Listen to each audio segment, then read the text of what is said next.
wonderwerke van die kruis, het jy geweet, Jesus het 7 keer gebloei vir ons. Alles het hy uit liefde vir ons gedoen.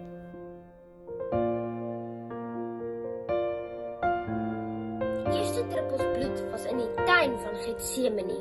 Daar het Jesus alleen gebid. Hy was baie benoud en bang. Sy sweet het van angs soos druppels bloed geword. Hy het my vrees op hom geneem. Die tweede keer wat hy gebloei het, hulle het hom met stokke in sy gesig geslaan en sy baard uitgetrek. Hulle het vir hom gelag en gespot. Hulle het gesê dat hy niks werd is nie. Hy het my skaamte en verwerping gedra. Vir die derde keer het hy gebloei toe hulle hom met 'n sweep geslaan het. Sy rug was vol wonde. Deur sy wonde is daar vir ons genesing gebring. Vierde keer vloei sy bloed deur 'n kroon van dorings wat hulle op sy kop gedruk het. Dorings is die vloek van sonde. Hy het die vloek gebreek.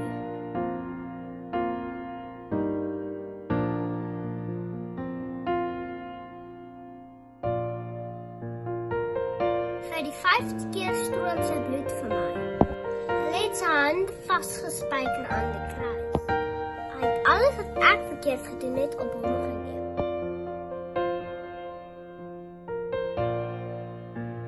Hy het ook sy voete vasgespijker.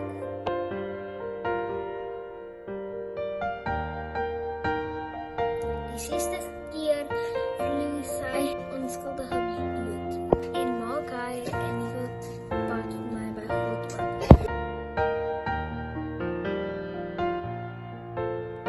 Hy het uitgeroep: Vader, Vader, waarom het U my verlaat? En dit is volbring.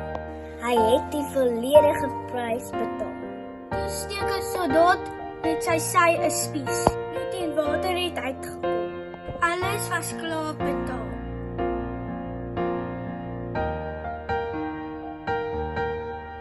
Die aarde het gebewe.